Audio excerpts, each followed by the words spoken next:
Hi everyone, I am Joshua William Gelb and welcome to the Theater in Quarantine here in my East Village apartment, where about 4 months ago when we first received the stay-at-home orders, I converted the closet behind me into a white box digital performance laboratory. It is Sunday, June 21st, I think that's correct. And it is 8 o'clock in New York City, which means we are deviating from our usual Thursday night programming because we are here with a very special encore performance of Topside by Scott R. Sheppard, inspired by Donald Barthelme's short story Game with a design by You-Shin Chen and Gavin Price. We mangled one of the performances last Thursday, entirely my fault. Which is why we're very excited to make up for it tonight. Just making sure my mic is on, because I've made that mistake many times. Now, usually we collect donations on behalf of the artists, but tonight we are collecting on behalf of the NAACP Legal Defense and Education Fund.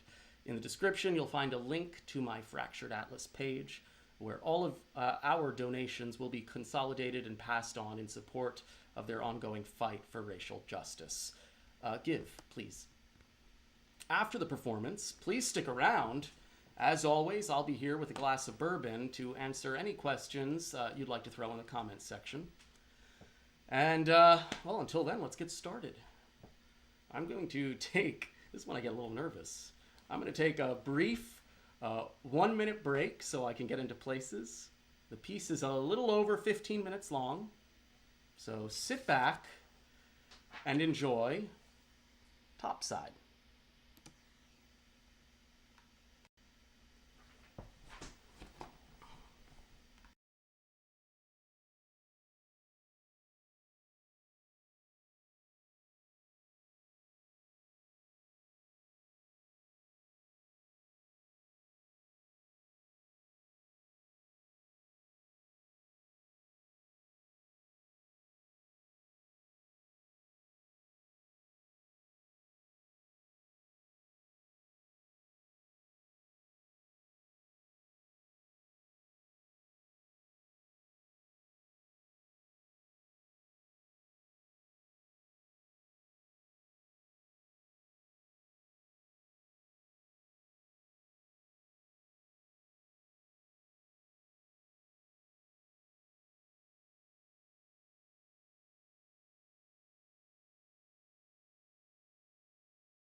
Come all showing off again. The mask has gone to his head. You may think he looks suave, but he doesn't. He looks like a morose ant begging for an enormous crumb. A crumb called attention. Just pretend to ignore him. He wears it constantly now, it's maddening. But his breath could kill a poodle. Miniature poodle. A bright cocktail of bacteria and teeth. I have to be honest, though. I am dying to get my hands on that mask. I explained to him the pitfalls of a scarcity mentality, burden of ownership, things like that. How sharing it might actually bring him some relief. I even trotted out marks. Maybe that was a mistake. He wouldn't have to give it up forever, not even for a majority of the time. I'm not interested in that, I told him. I even said, I be willing to put something in writing. You know, because contrary to popular opinion, I don't want to take the mask. I just want to try it on for a while, a few minutes, an hour. Small potatoes. I miss small potatoes. What is Conwell doing under there? Does he stick his tongue out? Is he casting spells on me? What does he stand for? My face, on the other hand, is dirty laundry just out in the open, just swinging in the breeze like a skid mark. Conwell and I have been down here for 127 days. Still feeling well. Oh, those symptoms. I wonder if Henry David Thoreau would be happy down here. He lived in a cabin for 2 years in the woods. I read Walden. First chapter. If I were a more dutiful student, would I have a richer interior life? I don't know. I remember him humble bragging that he built his little cabin for $28. Slow clap. Sounds to me like Thoreau's the kid in gym class that never took a shower. Yeah. Sounds like poverty to me. I like that. Henry David Thoreau discovered poverty and called it transcendentalism. That's funny. Oh, yeah. Great one for an English teacher. I wonder if that's the way to word it, and called it transcendentalism at the end like that. I'll work it out later. I love a joke about discovering something that people already know about. It reminds me of this old Richard Pryor bit where he thinks he's the first person in the world to discover masturbation. Something about him and his brother thinking they could get rich off of it. Oh, I haven't masturbated in 127 days. Nothing funny about that. If Conwell does something strange, I've been instructed by my superiors to shoot him. Unfortunately, he's been instructed to do the same. Not sure where masturbation is on the strange spectrum, so I'm not taking any chances. Neither is Conwell, apparently. This brings us to an important question. Where is Conwell's gun? I do not know. Look straight ahead. Don't give him the pleasure. Yeah. Sometimes I hear Conwell muttering under there. I think he's plotting something. I'm not worried. Conwell's all bark, no bite. He's probably working on some esoteric project that no one will ever care about. Like, empty cans perform Hamlet, you know? Something really cute and arrogant like that. I'm having trouble sleeping. I read in a military article once you have to relax your jaw to fight off insomnia. All the Marines know this secret. I'm not a Marine, but pretty close. Am I a Marine? I do not know. I have been issued a gun. Conwell has no idea where I keep it. I will tell him where my gun is when he tells me where his gun is.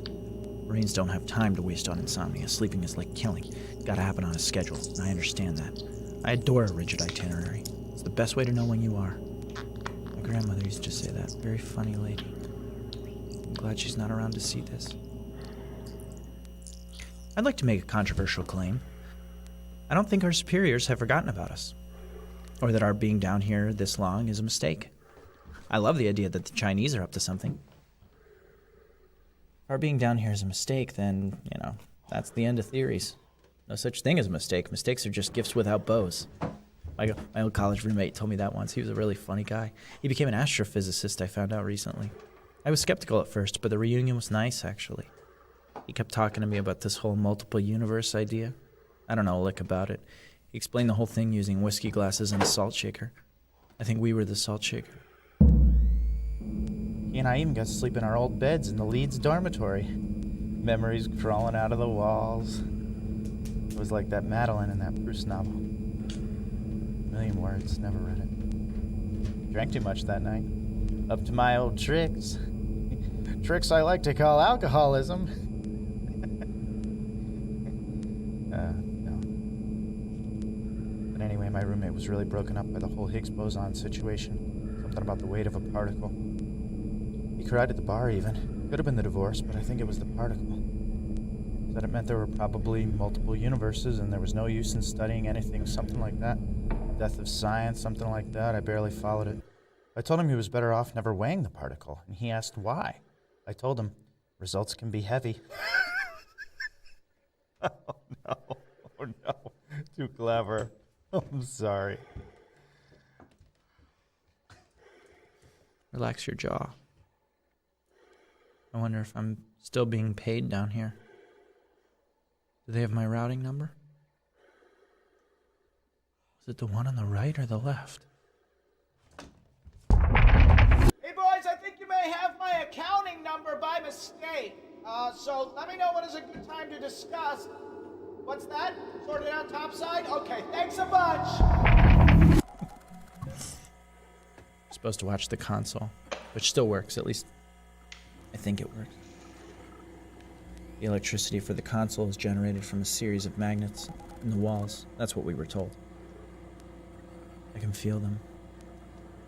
Sometimes it feels like all my organs are being pulled to one side of my chest.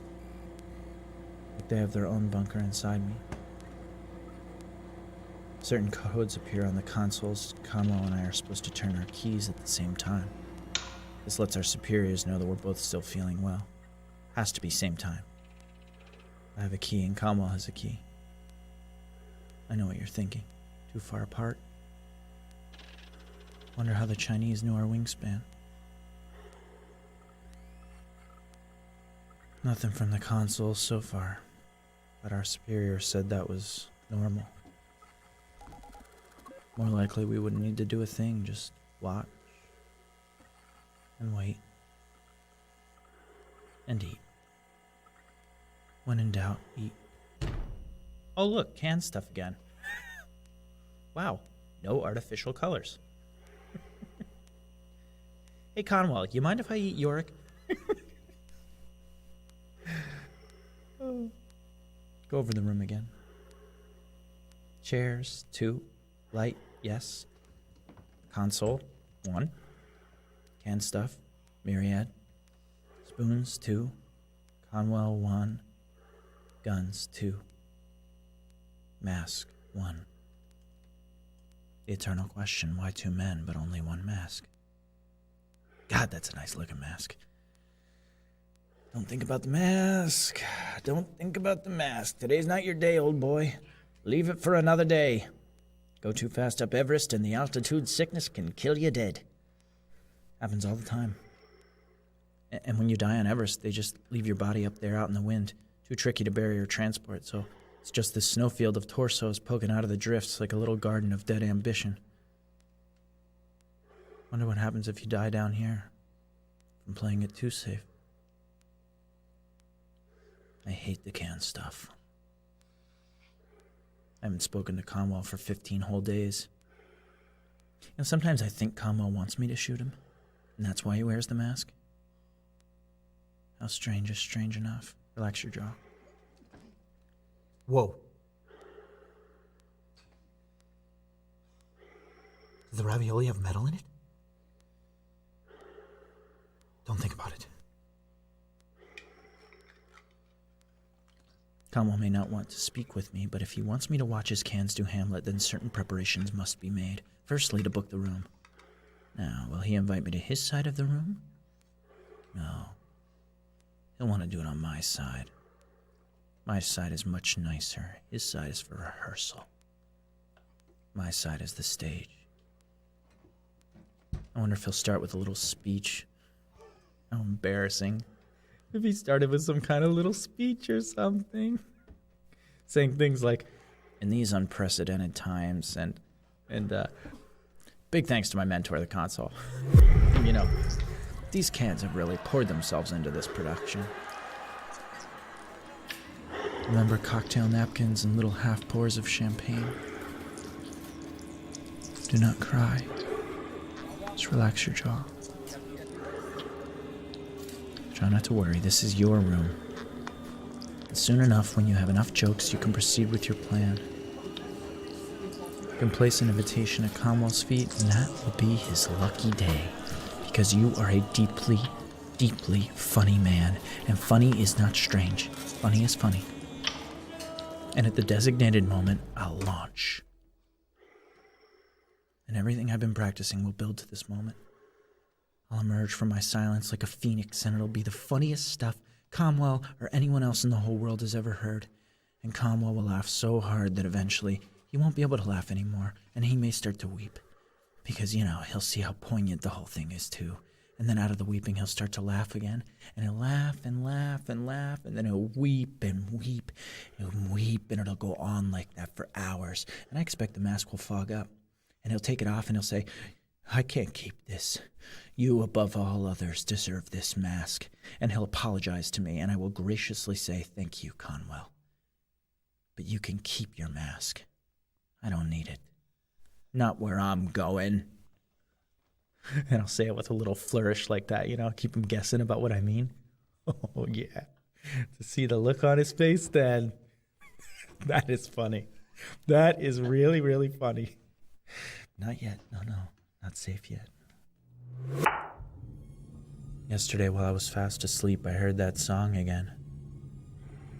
Conwell held me in his arms and rocked me very slowly. He was singing it so gently. I pretended not to wake up. We've both been rocking each other like that in the night and singing. I wonder how the song sounds from inside the mask. I really do. And I miss the days when Conwell and I would talk. And yes, of course, I wish we could start over. But now I have too much to say. And I will only watch him if he watches me. Fair is fair. If he wants to book the room, then he must speak to me first. And if he wants to see my gun, then he must show me his. I'm not sure how much longer we have. I'm happy to put something in writing. I've said that before. And yeah, so much of this would be easier if he would just take off the mask. But I know that's not possible at this point, so I just don't think about the mask. I don't even look at it. Don't even look. Don't look.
Hi, everybody.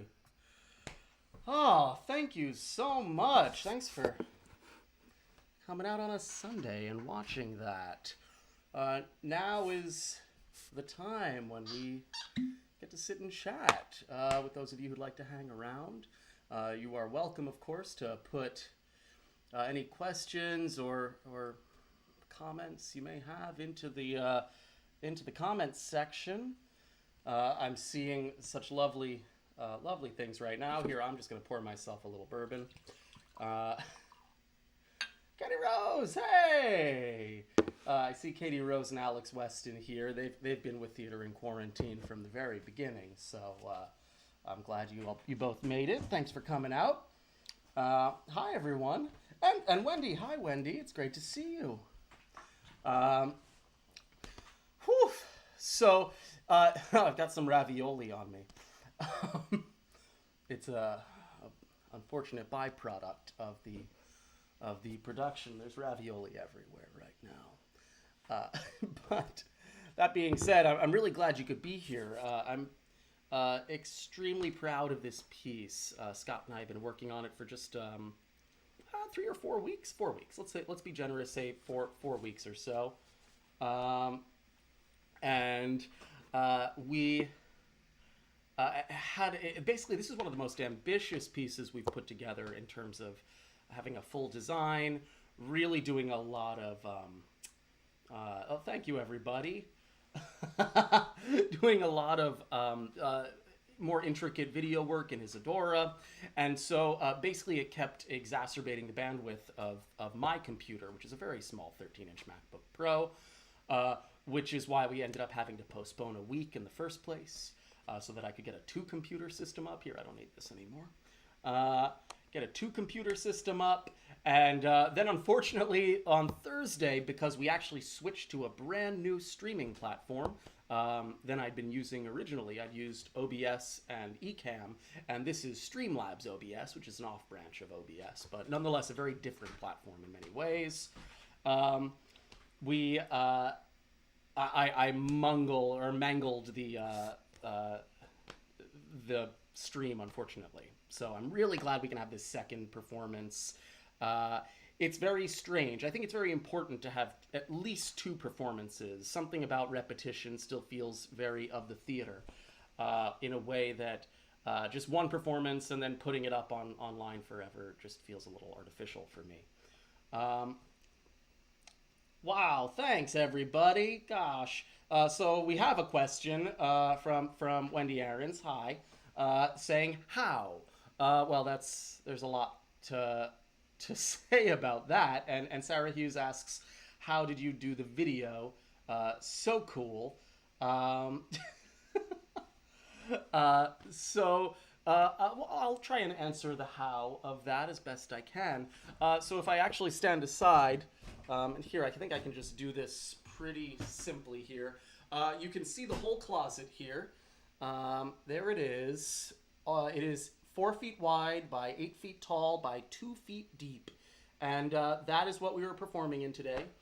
You'll notice that the design really only covers the bottom half because there was no need to pay for the full thing. Because all we ended up doing was just flipping a pre-recorded version of myself in the mask up into the top half of the closet and then flipping it over to make it horizontal. The chair is bolted into the ground, which is why it can do a fair amount of tricks. Unlike magicians, I'm deeply okay telling everyone how it's done. So that's a general, the gist of it. In terms of more intricately, the video, I worked with Justin Nestor from Theater Me Too. They've been great supporters of the whole project and have really been helping me figure out the technological aspect of it. And they, pardon, I'm just going to have a drink of this. Here we go. And they sort of got me working with Isadora. I was vaguely familiar with the program before, but through that I was able to do all of the animations. We've also got another camera right by my eyes, so my eyes were live as well, though they occasionally lag, I notice. So let's see, where else? Can we see the set? Scott, I think I just answered, right? Did I do it? I think I did it. So that's the closet. Oh, my mom's here. Happy Father's Day, Mom. Is Dad there? Wendy, how is this live? Well, that's a good question. I mean, parts of it weren't. So it had been an original ambition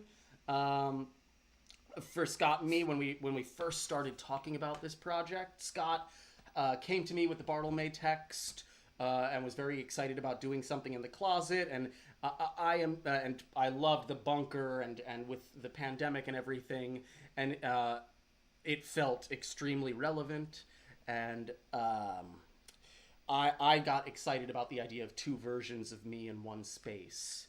And also, I'd spent so much of the earlier iterations of the project kind of playing with what happens when the camera keeps moving. I was excited to think about what happens when we actually just have one fixed perspective, and it is definitely not the way gravity works. So that excited me. The original intention was to find a way to live loop myself so that I would play Conwell as, say, you were all entering the room for 15 minutes, and then at 8, it would loop into me doing the next character. This is doable. This is something that I could probably easily do if I had, I think, a little bit of a bigger computer. We didn't really try it. We talked about it, workshopped it vaguely. At a certain point, we had so many other issues. We decided it was best to just do half pre-recorded and half live. Yeah. And then we changed the number. Tricks. That's true. One of the numbers were backwards when we recorded it, so that's how it works. We flipped the whole thing. Also, I think what I think does work particularly well is, as opposed to just doing like a clean break between down the center, say, we still play with a lot of lighting tricks. The black and white allows us to do a lot of that, so it's actually a very asymmetrical flip, which I think messes with your brain a little bit. Nick, the whole time I thought there was a second actor in the mask supported on a bar above their chest. That's amazing. There has never been a second human live actor in the closet. Not once. We have brought in projected performers, and we'll continue to do that. And I very much look forward to the time where I can, where I can bring in another performer. But no, that was me up there. Just a me from 2 days ago. On Thursday, I did record it that day. Cheers, Alex. Cheers. And truly, I cannot wait. Sarah Hughes also says, Nick, I love that idea so much. Me too. Part of the original idea with the closet years ago was I thought it would be, it's an absurdly large closet, or tall closet. It's not deep, but it's tall. I always thought it would be very strange to do performances in them and to really like treat it in strange acrobatic ways. And that's why I had been thinking about it and was able to sort of pivot very quickly when the stay-at-home orders came into play. So I'm working off 2 computers now. One day I'll have one of those fancy streamer setups where they're like all here, but no, mine's like here. So that's why I'm doing this a lot. Thank you, Wendy. I appreciate that. I did earn this bourbon. And I smell like ravioli. Oh my gosh, yeah, there's ravioli all over my face. Lizzie Donellan asks, are your pants your customary TiQ jumpsuit with your arms tied around your waist? Yes, it is. It's my jumpsuit. That is, in fact... I don't know. I found this jumpsuit years ago, and I always fell in love with it. I have been costumed in it in other shows before, and then it just felt like a very workmanlike way of thinking about my practice here in the theater in quarantine. Very Meyerhold-esque, Soviet theater style, and so I sort of latched on to the jumpsuit. I have a second one too. It's a little baggier, but it is the same make. It's a 1950s vintage jumpsuit. Thank you, Wendy. Wendy says, such a perfect marriage of content and form. I mean, that means a lot coming from you. Thank you. Scott did draft after draft of this. Scott and I met, I should probably say, Scott and I met over the course of several years, seeing each other's work. I had seen Underground Railroad Game. I'd seen Lightning Rod special shows. I think Scott had seen me in some Little Lord pieces. And I guess it wasn't really until one night a couple months ago, right before the pandemic, where we were hanging out in what is a secret bowling alley that I bartend at, and started talking a lot more about potential collaborations, and then when this space manifested, it just seemed like a perfect opportunity for both of us. It's yeah. So Scott did a ton of drafts. We just kept on responding to what felt most resonant right now, trying to find a way to like take the premise of the Barthelme, which is a much more Cold War based story, and try and let it exist in our time now, which is just so much is going on. So it was an extremely interesting process where we really didn't have a set script until several days beforehand, before we were supposed to originally premiere, which was to say that, you know, for a week or so, myself, You-Shin, Gavin, incredible designers, we just kind of jumped in, made a bunch of assumptions, and kind of started working off of a general storyboard, thinking, yeah, this is sort of what it'll look like. And that's how it came together. Thank you, JJ. 15 seconds in, it was already the most compelling thing I've seen in months. I mean, oh gosh, I just rubbed the ravioli off. Oh, luckily I have a paper towel. I'm wiping this off. I have so much ravioli now. I remember liking it as a kid. And it was something I had in my pantry, and Scott thought it was funny, and so suddenly, I think Scott one day improvised the line, "Does the ravioli have metal in it?" And suddenly that meant I had to get a 24-pack of ravioli. Lee asks, "Do you ever turn the closet to the side?" I mean, we did. Do you mean like the real closet? I hadn't thought of that. I don't know. But I turn it all sorts of ways, digitally. I would love to have a space this dimension that actually does like the Fred Astaire moves. It's funny how that comparison has been made a lot with some of the earlier work we were doing. Myself, Katie Rose McLaughlin, this choreographer. I think she's on somewhere. But it's hilarious because, of course, with Fred Astaire, he was really in a rotating room, and we're just digitally implying it.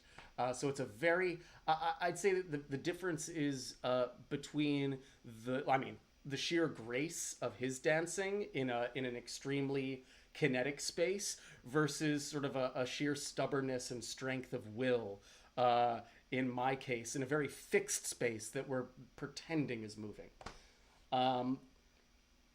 Is someone else remotely doing the shift from video feed to video feed? No, everything on this one, because it's a monologue that is voiceover. That one's very easy. We just cue through the entire thing. It's all very timed out. We will be in 2 weeks doing a version of Moliere's, the first installment of a version of Moliere's The Imaginary Invalid. We're calling it Hypochondriac. And that will supposedly involve queuing, live queuing from the stage. I will have a button, which I've done before on a minor scale. We're finally figuring out, in tonight's piece you saw a light queue. We're finally figuring out how to get lights working.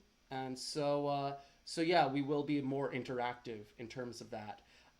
It's entirely possible. I think maybe in a couple weeks, maybe a month away, 2 months away, I might do a piece with a remote stage manager, press and go, or a remote designer. We'll see how that goes. Nick, this stands on its merits of writing and performance and video changes so well already. Why do it live? Are there any changes in each iteration? That's a really good question. Some days are better, some days are worse, I guess. I really appreciate that. I think I'm a theater artist. I know Scott's a theater artist. It's not my intention to pivot solely to cool digital videos. I want to somehow maintain the sense of what it means to make theater at a time where there is no theater being made, or the theater, the concept of theater is shifting its definition. And so that's why I do it live. I think doing it live is riskier, it's more dangerous, it takes more work. We do some pre-recorded stuff here in the theater in quarantine, usually shorter stuff, shorter studies.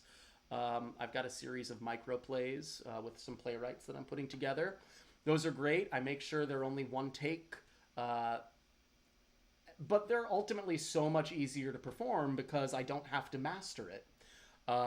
Mastery is a word. But I don't have to know what I'm doing. I just have to do it well that one time. And of course, that is the difference between film and stage acting. So that's, I think, a major reason why I think it's important to do live performances. And then I like to take that a step further, and I think it's essential to do more than one live performance, because that first one can always be luck. It's the second one that shows that you've actually put something together cohesive. Yes, there's some love for Scott right now. Scott is just an incredible writer. One of the riskiest, most incredible theater artists out there. I'm sure many of you are familiar with his work. It's really damn good. So it's a great pleasure getting to work with him. And Scott asks if the people can see the trick.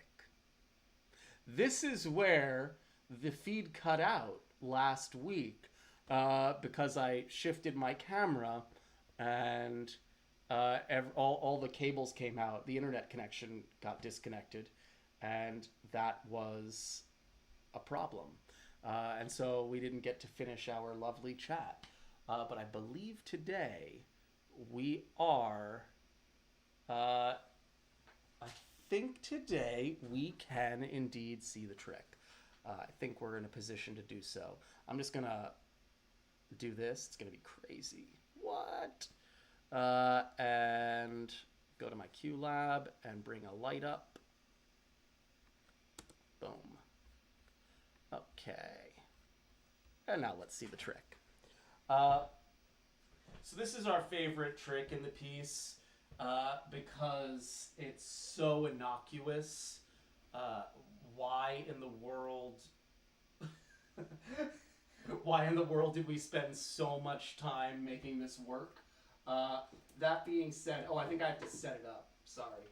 Here it is. So, this is the trick when I pick up a can of Chef Boyardee ravioli, and somehow, despite the fact that oh no! Of course, my fishing line finally broke. Which I guess it's good that it happened now and not, 20 minutes ago. It's been a little fussy lately, the past two runs. But I think I can... Yeah, that'll work. So anyway, this is a really dumb trick, but it does really play with perspective and allows us to give the impression that gravity is pushing that way. And so what happens is I just pull this can. It's a very basic pulley system with fishing line, and when I do that, the others can slide down. So that's how it works. I think that was You-Shin who came up with it. I had been trying to come up with a lot of really ridiculous ways of doing it, and that was a sort of brilliant, amazing, very simple way of thinking about it from You-Shin. Very simple machine. Which is kind of our motto here. But yeah, that is the trick. I think those are the only major tricks.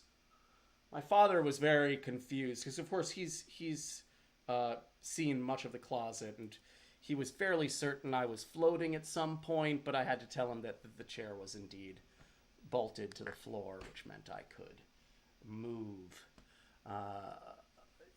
a little more liberally than one might expect. Scott, favorite part? I agree. It's my favorite part. This is the best. Oh, Nick, that feels so sweet. This is the best digital theater I've seen in ages. I hate reading just very kind things people say, but, you know, why not? I'm still getting used to whatever these talkbacks afterwards are. It's not talkbacks. I just talk at. So it's a very strange thing that influencers and ASMR artists are very familiar with, but I don't think as theater artists we are. So thanks for sharing your gifts. You brilliant beast. Got a dip. Oh, well, bye, Nick. Okay, see you later. Thank you, everyone. Really appreciate it. I don't know if there are any more questions. I'm happy to just keep finishing this if there are, or if anyone else just wants to tell me what they're drinking at home. So I should probably say, firstly, since we have a couple more viewers here, let's get to the nitty gritty of it. So yes, please donate to the Legal Defense and Education Fund. The link is in the description.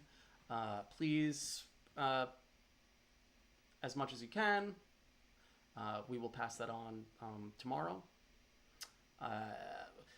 So we do have some other projects coming up, which I should tell you about. As I mentioned, we have an adaptation of Moliere's The Imaginary Invalid, which is supposed to happen in 2 weeks. It's a crazy timeline, because today I looked at the adaptation, which is coming along very well, and was like, oh, and now we have to do this in 2 weeks. So we will. So I will strike this tomorrow and repaint it. And then I think we're going to do some, thank you, Wendy.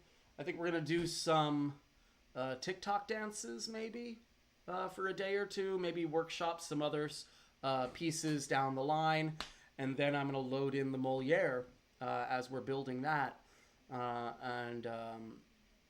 and we'll see how that one goes. That one's me talking a lot more live, which we've only done once, really. Everything else has been voiceover, which is a little more conducive to the online experience. I think just because sound, when you're mixing sound, live sound, it becomes a different thing, particularly when you're all alone and you don't exactly know what you're doing. But that is still coming up in a couple weeks. We're doing that. We're going to bring in a couple other actors on that one too, though of course not in the closet with me. One day, very excited. Who's working on that? Working on that is Katie Rose McLaughlin, Dave McGee. These are folks from my old Party in the USA days, as well as other collaborations, and perhaps even Jesse Shelton. Very excited about that. Making sure, crossing fingers. But that's a really exciting piece. After that, I'm doing work with the Sinking Ship crowd, who we did Hunger Artists together, and we've got a new sci-fi piece coming up. And beyond that, we're working still on a 2-week schedule. Oh, thank you all. Thank you. We're still working on a 2-week schedule after that, although we may shift to a sort of different style of programming where perhaps every, like once a month, we'll do more of a dance-based programming with Katie Rose helming that. And then so then 2 weeks after that will be more theater-based, and then 2 weeks dance, and then 2 weeks theater. And that, I think, will actually be really good for everyone, because we'll be able to focus a little more longer term on the theater pieces and then the dance pieces as well. And so we're going to see if that works. Mr. Fallberg says, incredible production, incredible team. Live theater is alive and well. Well, you'd know that as well as anyone. Thank you for watching. Alex Weston says, do Party in the USA in the closet. And if that is just me drinking Bud Light Lime for an hour and a half in 90-degree heat, I guess it might as well be. I can drop acid while we're at it. There's still people viewing. As always, there's always the possibility that we just hop onto a Zoom call or something and have drinks with each other. But because it's so weird just talking at a camera. That being said, I really am enjoying the TV over my shoulder. It's a nice background. It says no signal because I'm having problems. It was supposed to have some like scenic element in it, but I kept having problems getting a different display in. So now it just says no signal, but that felt dramaturgically okay. I think I just have to install a driver to make it possible. Thank you, JJ. It's all inspiring, and now I want to go reread Snow White. Thank you, Scott and Josh. Go reread Snow White. Yeah, that sounds great. Christopher, love the performance and conceptual adaptation. It's hard to create suspense and have revelations land with a closet. Thank you. Yes, I really appreciate you coming in. It is indeed a closet. But also think about the sort of beauty. Yes, Alex. Zoom link. I have to make a link? If I make a link, it'll only be 40 minutes is the problem. So thank you. I do like to think that there is sort of if there's a lesson to be learned here, it's that, I mean, truly in any space, the smallest space you can find, there is actually an enormous amount of generative possibility within it. And I've got to say, I'm used to making theater on a 3-year. I'm used to making theater on a 3-year cycle. You spend so much time fundraising. You spend so much time pitching it, and it's really thrilling to be able to make work literally 6 feet from my bed. I get up, and every single day I'm able to get in there and practice and build and dance and create, and be able to, despite all of this, still be able to collaborate and work with some of my favorite collaborators. So it's actually been extremely rewarding, if not perhaps more rewarding than my usual process making work here in New York. So for that, I'm thankful, and for that, I look forward to what keeps coming of it. Of course, we're going to keep pushing forward, even as, especially since the theaters aren't reopening anytime soon, but it's entirely possible we'll keep going after that. We'll see. Well, thank you, Alex. The static is perfect. Oh, you know what? I can also take my phone out now. Simple things. Oh, something I'm very excited about is today I actually recorded it on a separate camera. So tomorrow I'm going to do a behind-the-scenes version where you can actually see me in the vertical closet simultaneously with the piece itself, which will give you a bit of a sense of how this is all happening. Anyhow, again, thank you all. Alex, Weston, I can't make a link because I'm talking on my computer. So if someone else wants to make a link, they can do that. This is the problem with my new system. It's much better, and it hopefully allows for a smoother stream. But until I get a third display, absurd. Until I get a third display, I have to keep mirroring my computer and can't really access it unless I do weird things like that. And then, who knows what you'll see on my desktop. Thank you, Wendy. Thank you. Alex, thank you. Put a link out. What else? Alex Weston, great composer right there.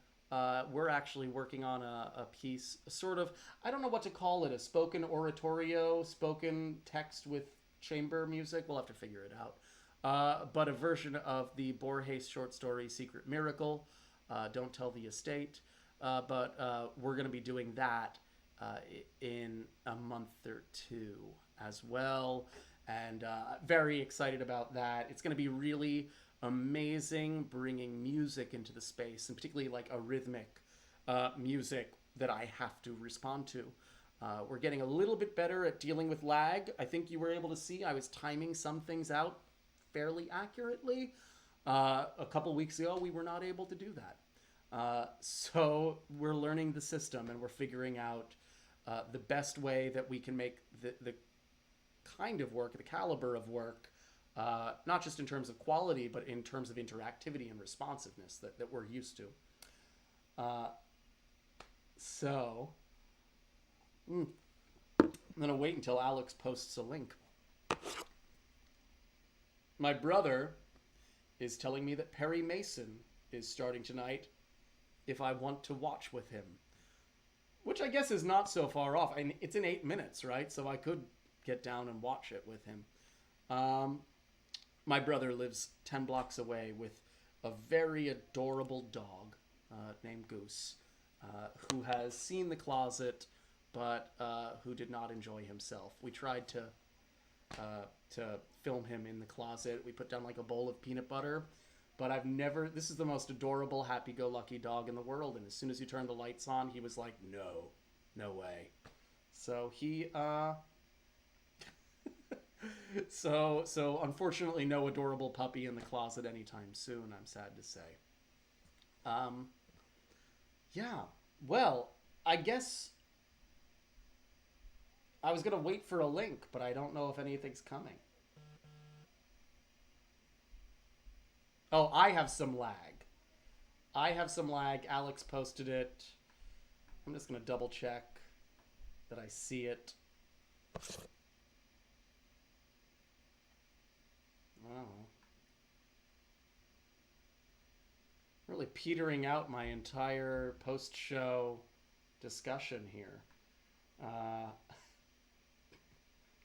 To my extraordinarily dedicated 7 viewers, I love you all. Thank you so much for sticking around. This is in some ways the best part. You know, I live alone here, which is why this happened in the first place. I don't see it. I don't see it. So I've just been, on my own. And so it's been really rewarding and lovely to, really rewarding to be able to still have these moments with all of you. And even though it's still just me talking at you, never will be comfortable with that. What?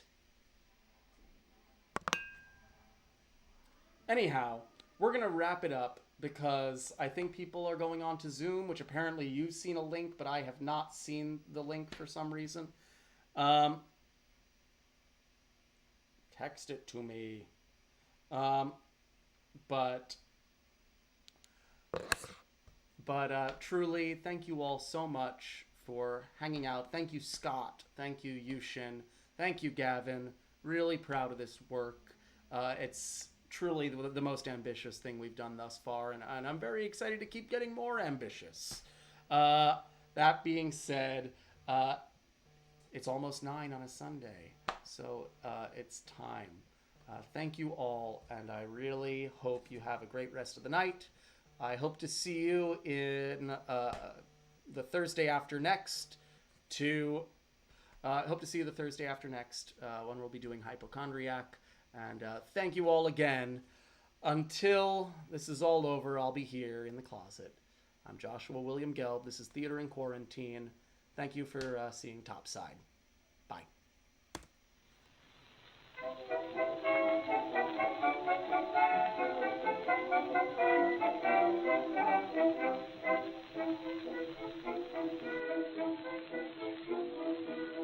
You said the other night, before I end my life,